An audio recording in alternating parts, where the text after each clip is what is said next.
Okay, we're going to go into study sessions. Study session, first on the list is fire department.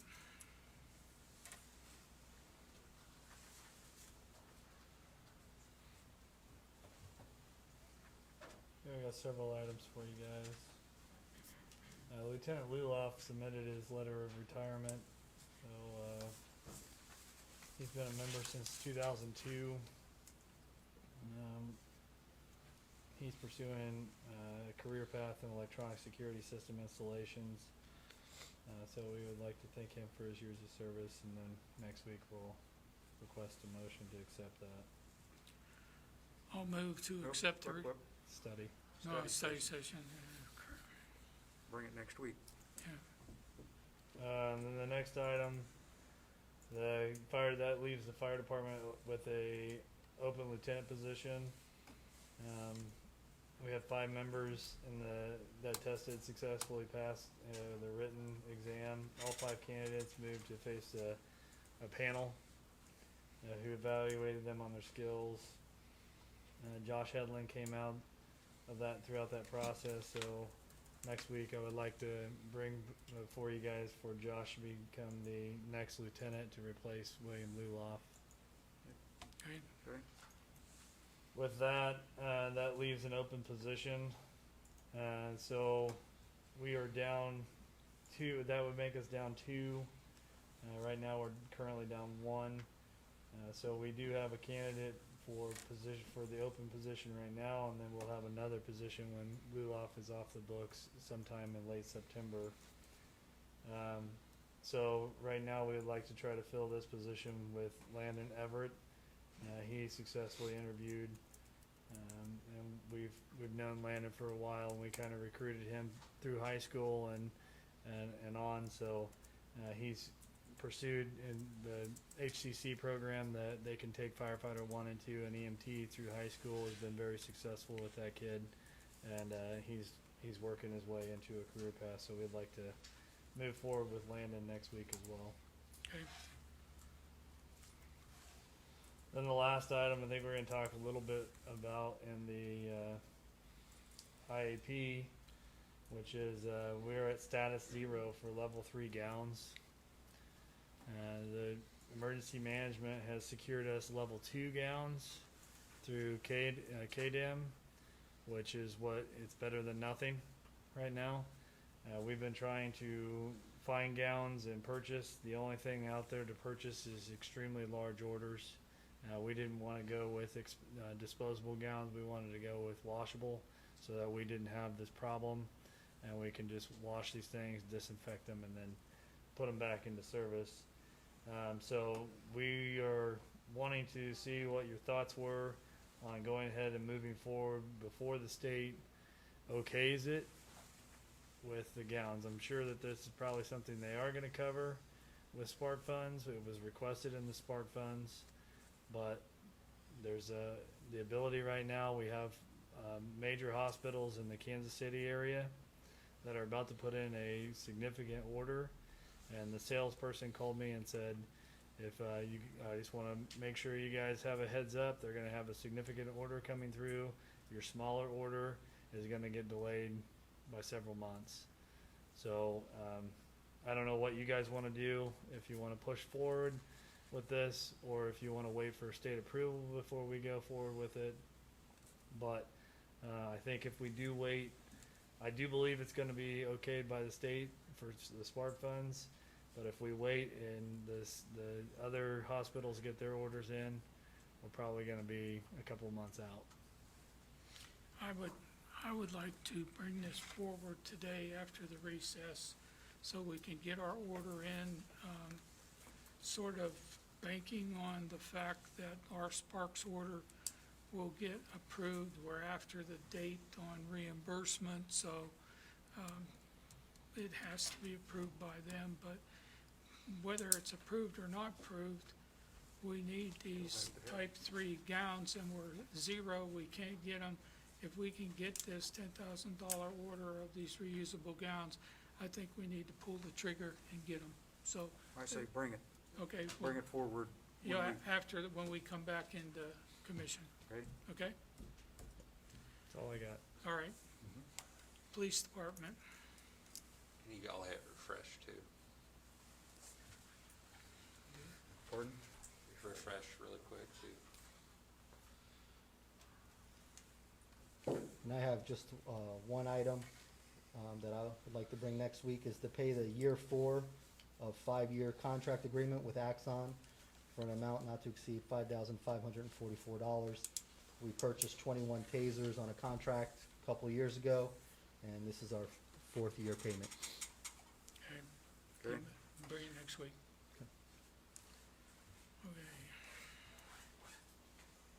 Street. street, public works, Okay, we have several no parking requests. The first one is from, on Grimes, first to Hulse. The Grimes Street project reconstruction is now complete. Prior to the construction, parking was prohibited on the west side of the street.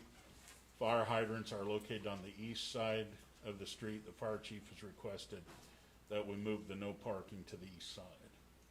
Okay, Um, bring it Monday. Next one, Champlin Street, north front from Champlin to the east. We milled and overlaid, north front street. After milling was complete, there was not much structure left of the pavement. We think we should probably prohibit truck parking on this section. okay, bring it next week. Bring it next week. Next one is no parking on Plaza East. The construction of Plaza East is complete. We may want to consider prohibiting parking on the south side. Delivery vehicles will tend to park along the north side to unload goods. Parking on both sides would inhibit traffic. Bring it. The next one is we've had a request for reserved parking for crossing guards from Roosevelt School. The commission has denied reserved parking in the past many times, with the exception of the dedicated parking for businesses on Main during the COVID crisis only. So, whatever you guys feel, Where would that parking be? near the intersection, so the crossing guards would always have a parking place there. It's the one at Chestnut and Avenue Way. Since the cross guards have to be out there 3 times a day, it just puts their car right there at the intersection where they can get to the kids fast enough. And with winter and everything else coming up, it's just a safe place for them to sit. That's the hardest part, the hardest area for them to have a place to park. So we were gonna ask the school or Jeff if they could just reserve that parking stall for us. Will that be the first stall that's diagonal on Chestnut? Right. So it's not gonna be up by the corner? It's gonna be, because it's a one-way, so when you come north, it's the So last one on the right. The furthest one north. Right. Okay, So the front of your car is gonna be facing east. okay. Right, okay. I would say that we bring this after the recess so you can work with the school district. Okay. Next, we advertised for the position of operator in training. We've interviewed the qualified candidates, and we'd like to make a conditional job offer to Travis Hale. He's worked for a local construction business for the past 4 years. We think that he'll be a good fit for the street department, and we're excited about his hire.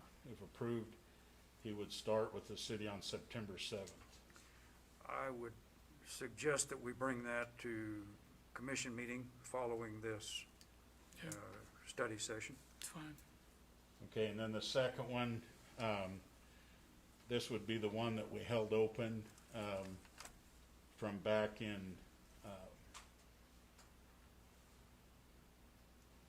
March, I think. Robert Wagner, been held open since last March, created by the resignation of one of the crew leaders. We'd like to go ahead and fill that position with Robert Wagner, and he too would start September 7th. I would also like to have you bring that to commission meeting following this study session. Okay. Next is a repair at on Fourth Street near Walnut. We have a concrete pavement needing to be replaced on Fourth Street near Walnut.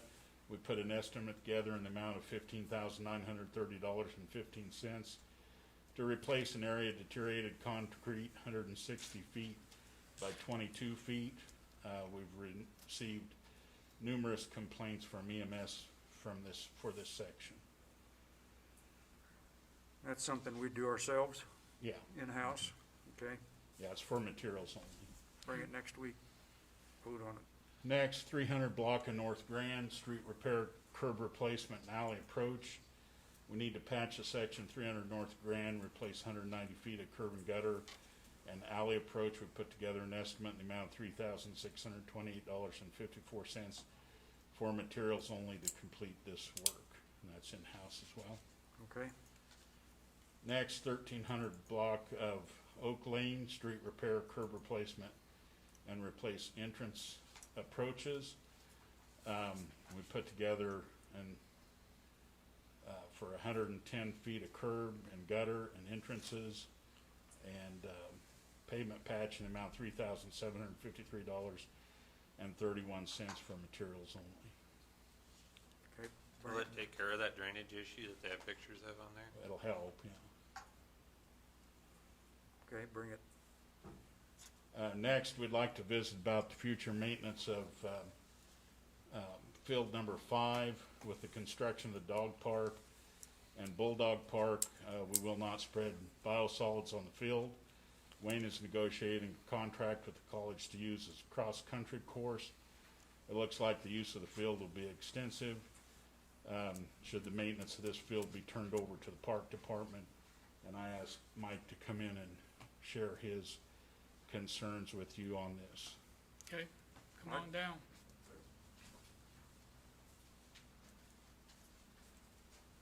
I see Wayne's here.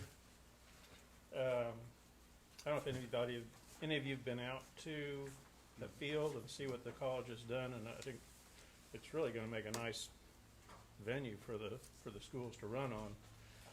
But as luck would have it, this year it kind of raises a little bit of an issue in that we've had so much moisture after this year's harvest that we're needing to double cut our brome this year. And we're actually cutting the other fields right now. It started last week. Well, last week our farmer was on vacation, so the week before, but he's back this week and we're going to try and finish up.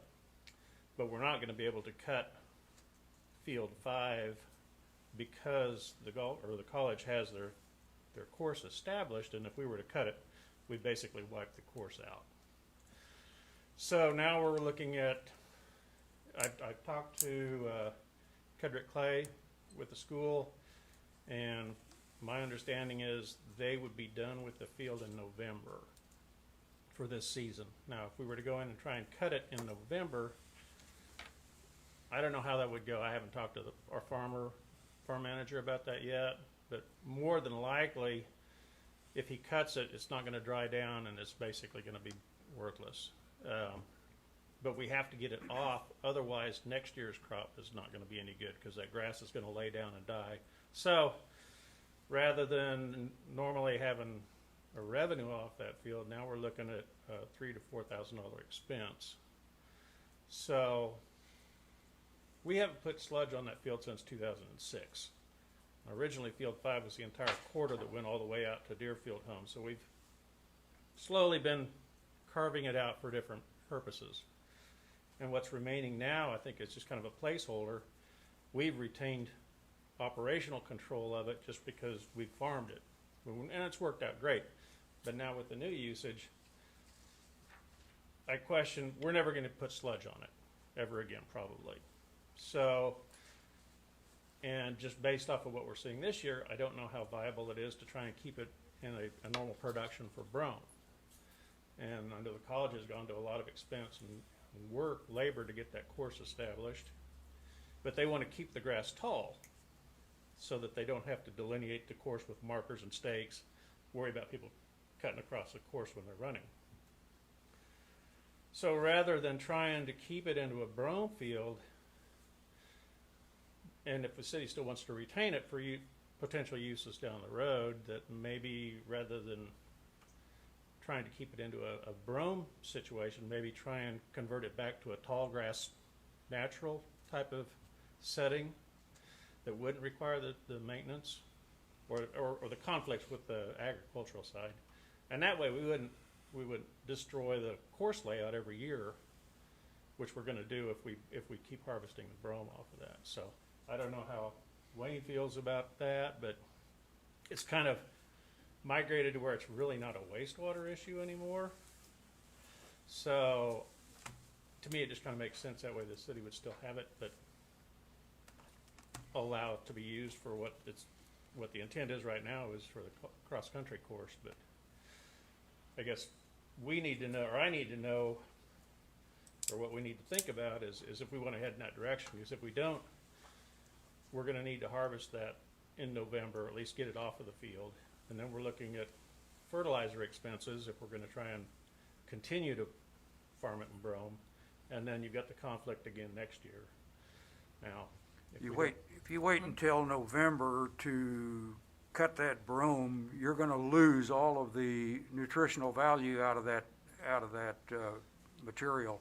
And there's nobody gonna want that, Right.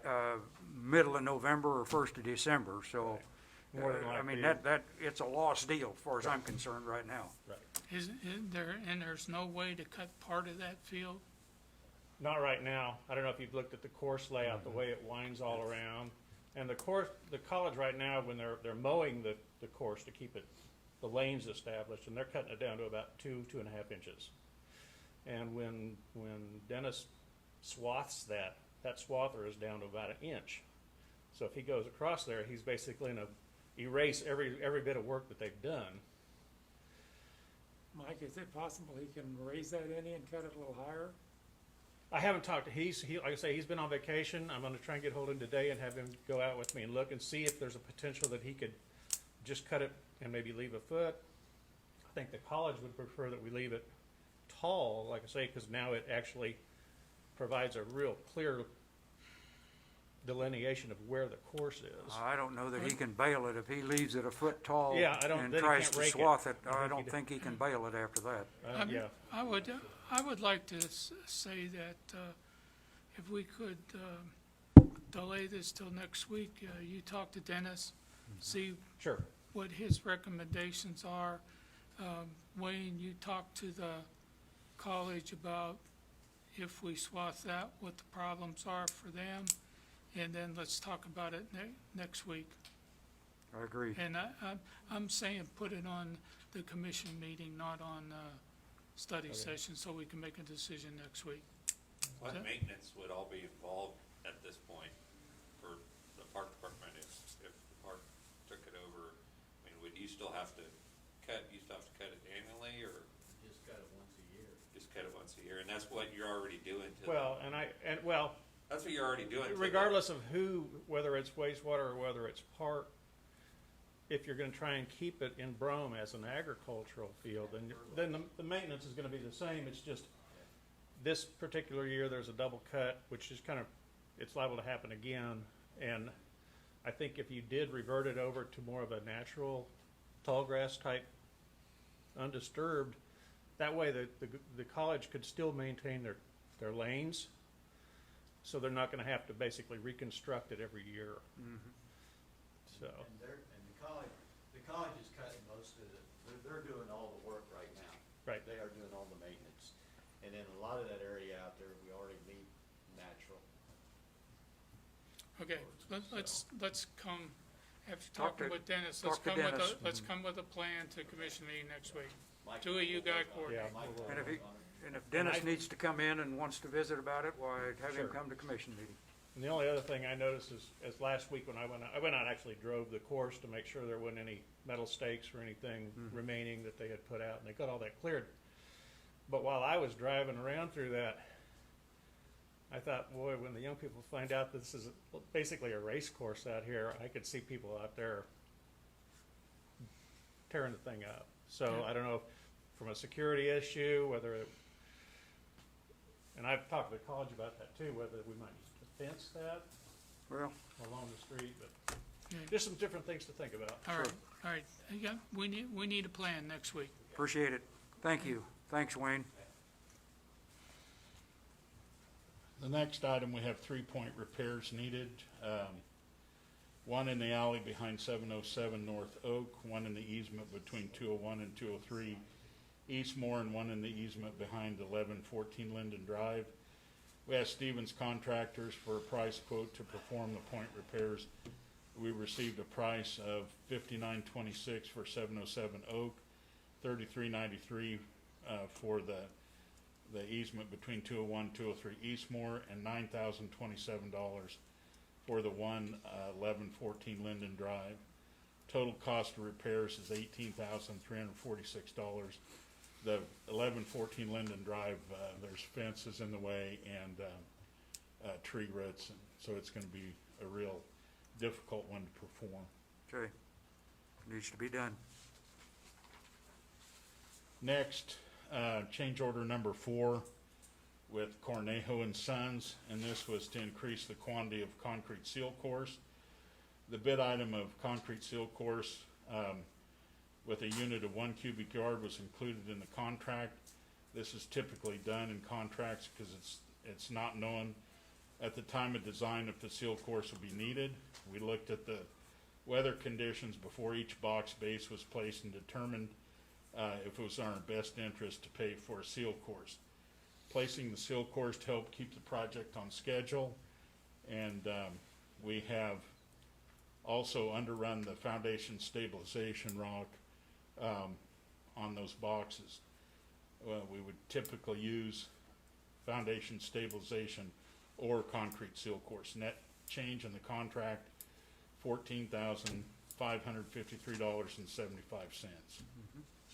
Up in that area, a 1/4 inch of rain would put about 2 feet of water deep in the channel. So, Right. So bring next week. okay. Same project, change order number 5. No provisions were provided in the plans for expansion joint or contraction joint in the ditch liner. Initially, the design engineer replied it was not needed. Shortly after approximately 40% of the ditch liner was placed, the concrete started to crack. This change order covers the cost of cutting relief joints in the pavement and adding expansion joint along the wall for the ditch liner that was not in place. We negotiated a price with the subcontractor constructing the ditch liner, and details are attached in the change order. I've asked Alfred Benish to participate in the additional cost of this change order. We're still under negotiations. Okay. When you get the final, bring it to us. You want to see it in study session again? I think we know what the problem is. You can bring it to commission whenever you have some substantive agreement with Benish and Company. Yeah. Okay. You get the number, bring it to us. All right. All right. Okay? Administration, COVID-19 briefing. Okay. Want to give you the briefing for this last operational period, which went from August 24th, went from basically from, I'm sorry, not from Set the August. plan for the next month. Yeah, well, I want to give the briefing from this last month, and then we'll give some objectives, and we'll go over some of those for the upcoming period. So we'll hit the briefing from this last period first. I'll just kind of, you see kind of the highlighted areas of the areas that have changed, and I'll try to hit those and cover those first and foremost. Obviously, with an continued uptick in cases, the McPherson County and the McPherson County Health Directors indicated that full reopening and continuation of Phase 3 should continue until at least September 14th. It was the beginning of August last time, and they've obviously recommended that we stay in Phase 3. We continue to to observe some of the most recent cluster outbreaks, and there are several areas of infected cases over the briefing period as of Friday. Now, we added 4 over the weekend, but as of Friday, it was at 5 p.m. there were 177 cases with 163 total having met recovery guidelines. As I mentioned, there were 4 added over the weekend. There's currently no hospitalizations. There's 1 death that's been reported due to COVID-19. And at the time of our last briefing, just to give you some perspective, and that was June 29th, McPherson County had 123 positive cases with 100 having met the recovery guidelines. So that just gives you a little perspective. There's actually more that are in recovery now than there were back a month ago. McPherson County Health Department reports the following percentage of positive cases for the following time periods based upon the total tests during the following periods. From June 29th to July 12th, it was a 5.4% positive rate for all tests. July 13th to July 26th, it was 11.49% positive rate. And from July 27th to August 9th, it was a 12.85% positive rate.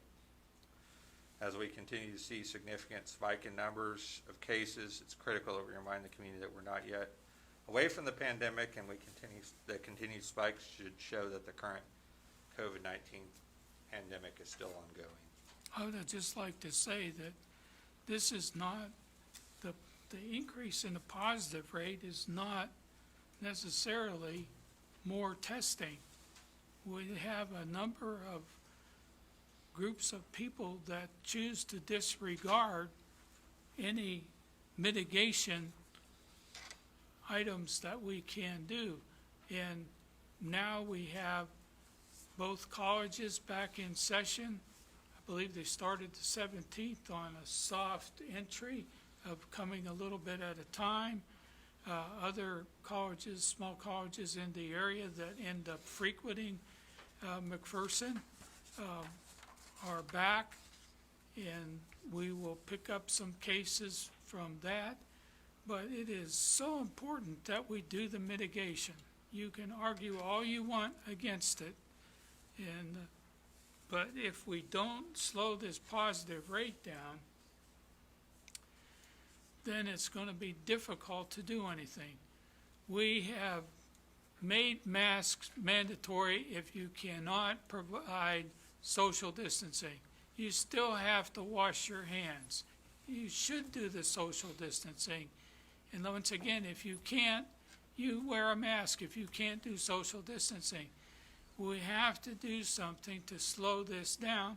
And in another week, we will have USD 418 regularly doing 2 sessions, and we've doubled the crossing guard duty and everything else. But we need the help of the public to take this more seriously.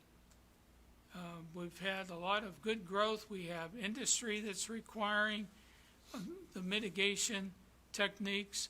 We have a lot of our bigger businesses requiring it. A lot of our smaller businesses are requiring all 3 mitigation techniques. But we need people, particularly in social settings, to practice the 3 mitigation techniques: washing your hands, social distancing. When you can't social distancing, wear a mask. If we can slow this thing down, we'll do it. I don't see the mask as that big a deal. I know those are out there that have old studies, private studies. We have taken our lead from very scientific studies, which you can argue about. That's your privilege.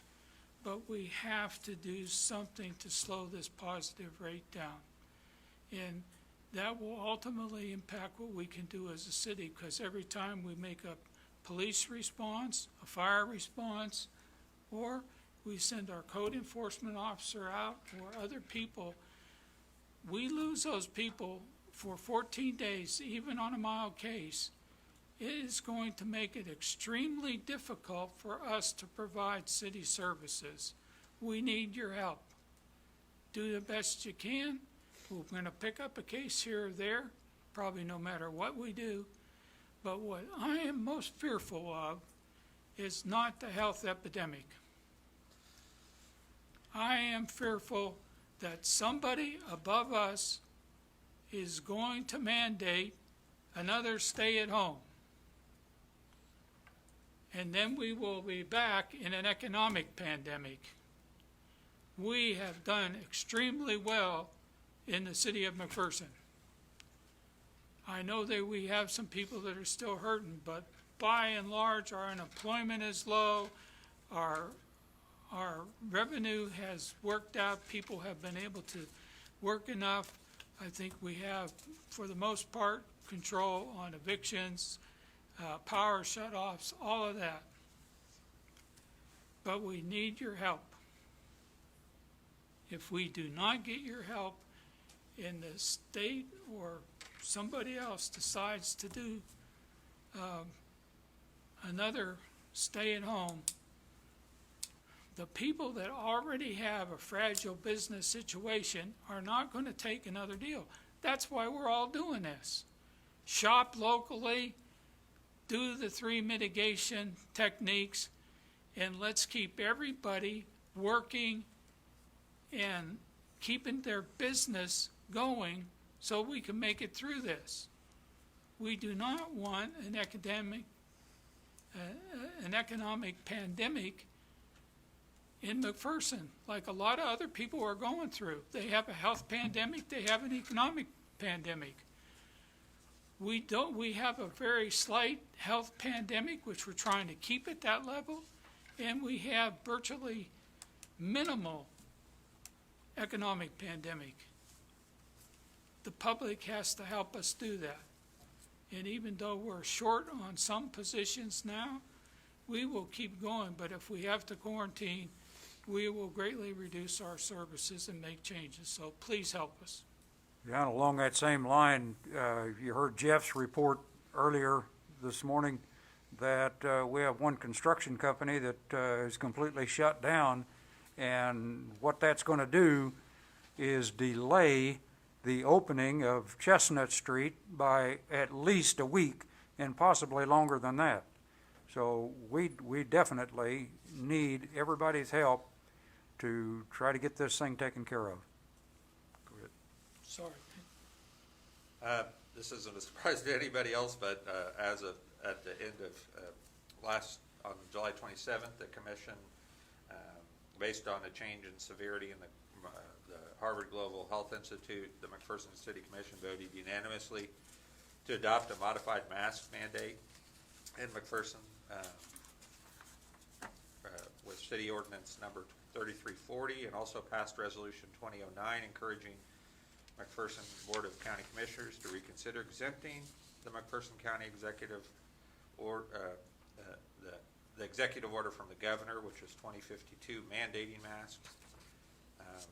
That mask ordinance number 3340 was adopted, and it was set to last until September 9th, 2020, unless extended by the governing body. I would just like to say on that, we had no intention in passing that of giving out a bunch of fines. We have taken an educational approach to try to get you to put a mask on if somebody has the potential of being cited. Over that month's time, we have given 9 citations. That is extremely low, so we appreciate the cooperation there. We would rather that you wear a mask than have to give you a citation, so please help us.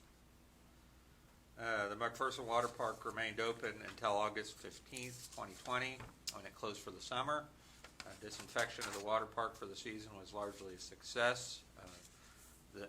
Though attendance numbers were reduced from a typical year, there were no known cluster outbreaks associated with any water park patrons of the water park. So we had a couple individuals related to inside the water park that did test positive, but we were able to stem the tide with some of those. And those weren't, we were able to protect the patrons that were out there at the water park from that. Probably also another update, kind of getting to the social issues associated with COVID-19. Child Care Aware is providing some virtual training and resources. They're working with Spark and KDHE for grants related to COVID-19 needs to assist licensed daycare facilities. So if there's folks out there that need that kind of assistance, Child Care Aware is out there. CPRF, the outreach clinic, has started wheelchair repairs that they do. Heart to Heart is serving 18 individuals in McPherson, and they offer training virtually as well. That's a new thing that they started doing with the pandemic. The issue of human trafficking is a concern, and the need to educate public that human trafficking is a problem in the local area is out there. Housing Coalition has 5 families on their wait list. There's nationally 40% of all renters are at risk of eviction currently, and they're assessing the county for what the greatest needs are, such as legal representation, financial resources, etc.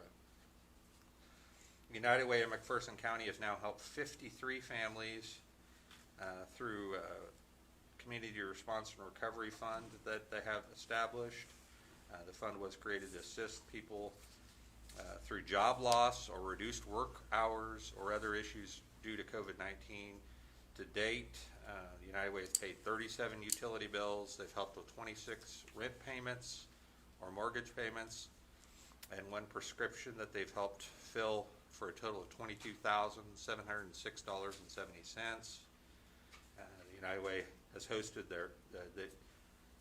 several weeks back, hosted their first virtual roundtable addressing housing and child care needs in McPherson County, and they are set to meet once again on September 24th. If anybody's interested in participating in that, they can reach out to the United Way of McPherson County, and the phone number out there is 620-241-5152. If you have an interest in being a participant in that, I encourage you to do that. United Way is still taking applications for assistance for McPherson County residents, and that's all. You can also get to their website, www.unitedwaymcpherson.org. Y-Kids is working on navigating the child care for families as school prepares to open, and at this point, Y-Kids is nearly at capacity. I did want to report on the Farm to Family event. It was a tremendous success here in McPherson County. The event, which lasted over 2.5 months, served approximately 1,200 to 1,300 people weekly over that time frame. The program was federally funded, was commenced by USD 418, and later coordinated by the McPherson Fire and Police Departments for 6 weeks. That last weekend of the Farm to Family was August 7th, and I know we heard a lot of great support for that and appreciation for being able to go ahead and do that. So we want to thank USD 418, and we also want to thank Public Safety for helping coordinate that to get us to that point. And I think it was very, very much a positive. From a public information standpoint, we've spent the last month mostly pushing out information on mask requirements, including some frequently asked questions for those with more questions as it pertains to those. Some of the other information we put out was on the CDBG CV, Community Development Block Grant coronavirus applications that we had, putting information out about that grant deadline, and also more recently putting out information about the availability of the coronavirus relief economic and development connectivity funds that were just recently introduced last week by the state of Kansas. You actually will make, if anybody's interested in making those applications, those go directly through the state of Kansas. And I think we'll continue to push that information out. If there's people that are interested, they can go to the Kansas Department of Commerce website or we do have some links on our Facebook site as well for that. The city of McPherson submitted $172,338 in reimbursements for COVID-19 related expenses incurred since March, and $513,007.40 in direct and project requests to get us through the remainder of December 31st. Those were submitted to McPherson County as part of their SPARK, Strengthening People and Revitalizing Kansas CARES Act funds that they submitted. We're currently waiting to hear back from the state of Kansas on authorization of released funds. We hope probably within the next week or two that we'll hear some of those things, but as you mentioned, as Chief Weisman mentioned, there are some things that we'll have to start looking at getting now, including the gowns, which we do want to, you will see, is an objective item that we take care of for this more immediately. The city did receive 17 applications for CDBG coronavirus grants within McPherson. Committee designated by the City Commission reviewed applications on Thursday, July 24th, and that process to review applications continues. We've already, last week you guys already awarded 9 of those grants that are tentatively pending. State of Kansas review and approval, as well as other paperwork. That leaves 34,500 to still be determined, and there are some pending paperwork and applications from those applications that are out there. Our grant administrator will actually be in this morning, and hopefully that remaining 34,500 will, majority of that will get awarded. Hopefully we'll bring for you next week to go ahead and award at least a portion of those. And then I will say that the FEMA submittal, back when this whole thing started, we planned to do a FEMA submittal, and that is pending at this point, and a lot of that is based upon the outcome of what the state of Kansas determines eligible as part of their SPARK funding request that the city made. And we'll continue to keep that open and hopefully cover anything that SPARK funds might deem ineligible. And so we'll continue to work that way. If you flip past 2 or 3 pages later, you can kind of see some of the areas where we're getting, we've had some action and changes on some things, and obviously the medical gowns that fire department mentioned, we'll get into great detail because TJ already did that. The PDI Santa Cloth wipes, we're up 0 in hand there. And 95 masks, that shows 0 in hand as well. Biohazard bags, we're at 0 on hand, and these are all things that we've either moved around with at some departments, or we've got outstanding requests for that we're going to continue to work towards. And I think when it gets to a critical period, we'll move forward with purchasing what we need to. I would assume, TJ. Yeah, so on the mask, we're sharing, we shared masks with other departments that we need to get us up to at least operational status until we got N100s in. We were able to purchase 200 N100s, which we're burning through about 8 a day right now. So we've been sharing resources with each other. Clorox cleanup, disinfectant, we're down to 0 there here at the Municipal Center. Do we have orders for any more of those in too, Wade? We're still waiting on those. And that kind of covers the items that the PPE stock and disinfectant stock that we've got. I want to hit really quick on the EOC objectives for this upcoming period, and you can find those on 16. Page 16. And the new objectives that I think will probably need to be addressed during this month-long period that takes us to the 24th of next month. We need to either take action to allow the current mask ordinance to expire on September 9th, or extend the mask mandate ordinance beyond based upon the best available information we have near that date of September 9th. And obviously, it's too early to make that kind of call right now, but it's something that the governing body needs to be thinking about what they want to do there. We need to award the remaining $34,500 in CDBG coronavirus funds. I suspect, like as I mentioned, that we'll bring part of that maybe next week. I have had an interest from several on the outside. If we can't reach, get all the information we need with the existing applicants, we may move on from some of those. So, but our goal is to get that all awarded out as quick as we can. And then we want to explore and promote other coronavirus funds for both the city of McPherson and the city citizens and businesses.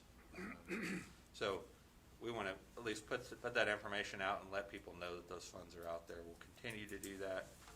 The only other one I didn't see on here was to take action on the gowns. We want to do that, obviously, once we get out of study session and Right. take care of that. Okay. Any questions? Is there any other item? I know may have generated something, but is there any other item that someone wants to bring up in study session? I just had one thing I wanted to talk about briefly. Okay. We've talked about the roads in Lakeside Drive around the park and the need that they need repair. And I was just wondering if it was possible, since we had a shortened season at the pool this year at the water park, and a little more money in there than what we anticipated, is it possible we could set aside about $100,000 of that into a CIP fund and earmark it for Lakeside roads? I would ask Janetta, do you know, we originally allocated 160, we transferred 50, where we're at? Off the cuff?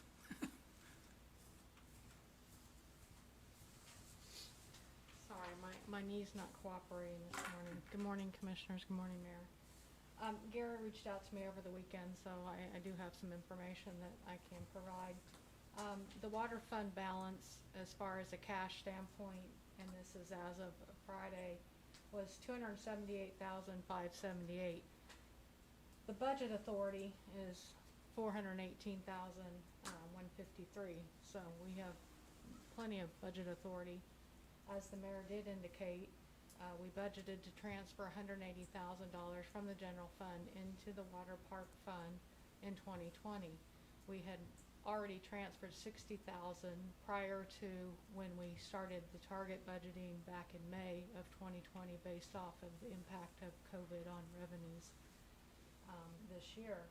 So we have the additional $120,000 to transfer in the general fund, of which we held off on that. And we held off on that to look to see where we were at as far as revenue and expenses by opening the water park, as well as where we will end revenues in the general fund.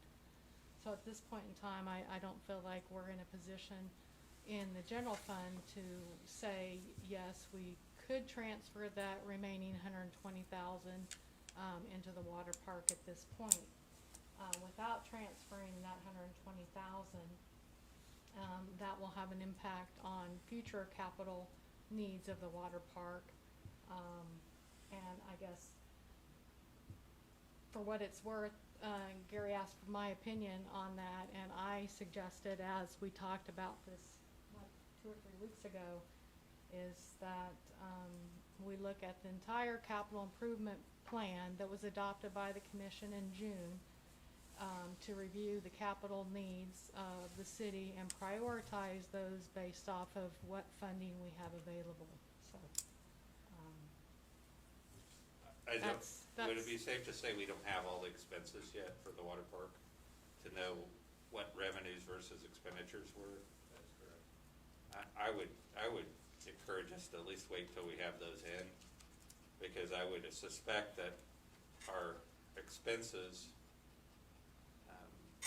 though they might have been a little bit lower than they normally are, it may pale in comparison to how far our revenues were probably down at the water park. So I think once we have a better picture of that, I mean, we could always make that consideration to do that, and then we could also look at it from a capital standpoint, but maybe you could take a portion of those, but as far as taking 100,000 or 120,000 and putting it over to there, I think those are all things that we need to see exactly where we're at from a cash Okay. standpoint. Yeah, before I we- think it's kind of a three-prong approach. We need to wait and see what the revenues in the general fund look like as far as finalizing the remaining transfer from, general fund into, the water park. And I think, one of the discussions as we, put together the capital improvement plan, and, there has not been a designated, source of revenue or funds for capital type expenses, for the water park, other than just the remaining cash balance that And this is not a water park thing. This is a road. So I don't see us putting money to the water park on that. I don't want to confuse this with water park versus a road. And if there is money available, I think we need to look at all the sources that we have and get a new estimate of where we're at. I still, I said this a couple of weeks ago, and I think Commissioner has a reasonable idea. If we have money that we didn't spend for this year to transit to a capital improvement project cover, if the county can help us to do that yet. And if we can get to the end of the season while they still have asphalt to do from the low water bridge to Simpson or the low water bridge to Euclid, when we come into next year's water park season, we will have a good road right there. So that's a reason why I think we started to look at it to begin with. But if we're gonna wait till the end of the year and not do anything, then we have a way to do it. I think for what we would be missing, there are other adjustments that we have, that we can make to get that road being done. We allocated this for the swimming pool for this year. We have not used it. So let's sincerely talk to the county. If they think that they can help us, then let's seriously pursue how we can do 166,000, utilizing this money and others to get it done so it's done and it's ready for next season. If we don't do it, it can't be done by then, we are not going to get it done till after the pool season next year. So that, to me, is a reason to more seriously look at this. We will not be able to afford a contractor to do it. That's right. So- If we can't get county help, then Yeah, I don't think so- we can but- afford to do it. But I do think we should pursue seriously county help this year before the asphalt plants slow down. And even if we have to use their asphalt, which I know we prefer sometimes APAC on the street, but maybe their asphalt, which they use on County Road, is well worth the use in a park street or road. I talked to Tom Kramer here a while back, and they were having trouble getting their medium-sized chips to get their own work done, so them doing the asphalt is probably not gonna be available, but them doing the heater verification, I don't know. Maybe Yeah. I've heard that. Well, and maybe something that's changed in the meantime. Let's get a, let's do the best we can to find out that we have any chance to run it this fall before everything shuts down. So we're ready for next season. And, one, if they're not available, then we have no problem waiting, like Janetta says, till the end of the year and going through everything. But I think there are ways to make this happen, at least for that one small section, and be ready for the next season. So that's, so let's see what happens. So we'll put it on next week. If you can get any information at all from Tom about where he's at. And then, well, Gary, if you want to talk with Janetta and see if there are any possibilities from where we're at to be able to do this. Okay. Okay? Okay. I'll say that we are now back in commission meeting. And back in commission meeting means a lot of things that I should have written down that I I've didn't. got them for you. I thought that might happen. Yeah, First one up would be the fire department's class 3 gowns. come on down.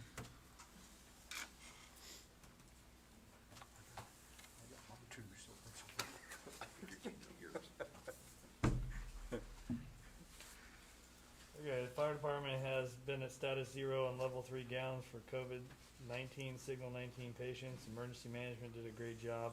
Procured gowns from KDHE Resources. These gowns, however, are only level 2, which are below the standards to cover patients, COVID patients. These resources are extremely depleted nationwide. We're requesting the purchase of gowns that are washable and reusable. The fire department has the ability to disinfect personal protective equipment through the extractor washing machine. This will ensure our personnel are safe and stay supplied with PPE. We're requesting the purchase of 3.5 cases, Inotech level 3 gowns in various sizes for the amount not to exceed $10,000 from Wise Fire and Safety Equipment LLC. I'll move that we approve the purchase of Inotech Level 3 gowns from Weiss Fire and Safety Equipment LLC for amount not to exceed $10,000. A second. All those in favor say aye. Aye. Next one is the school crossing guard parking spot.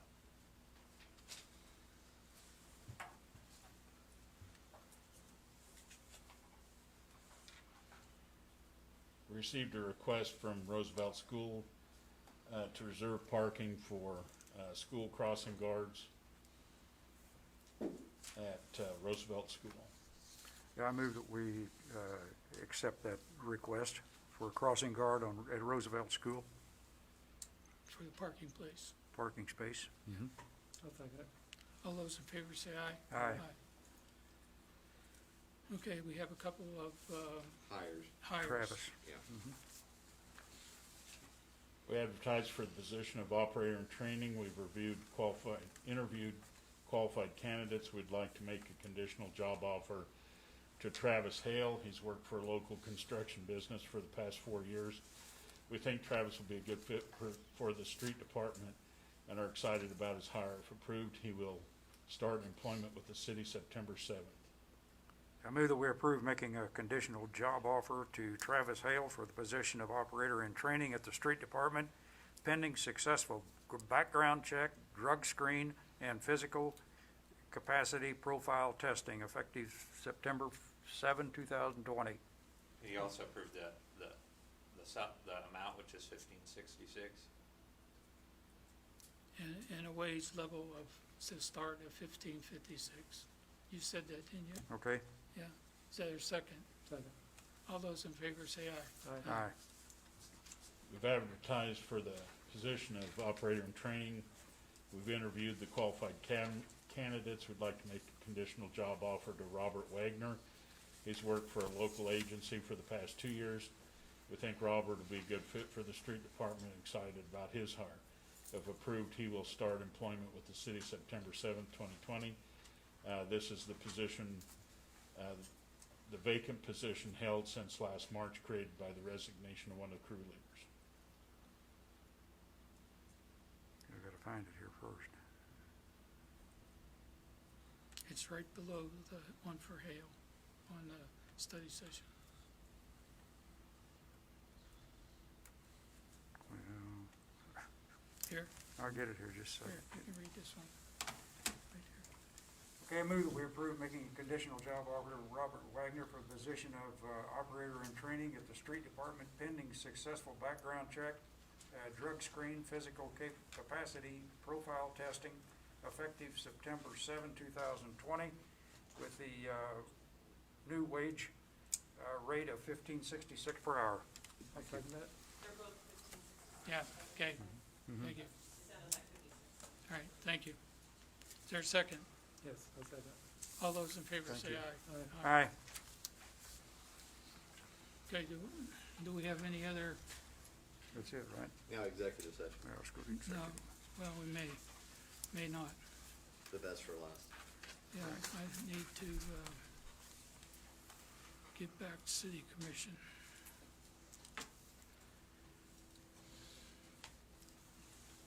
Okay, was there anything else in the COVID report that we need to do?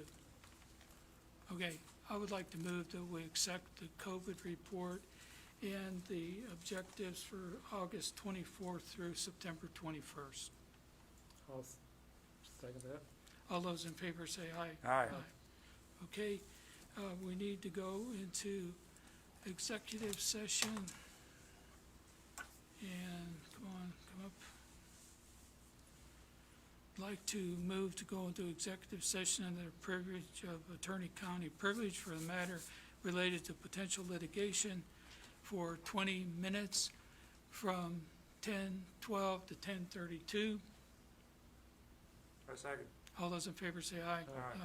Let's do it.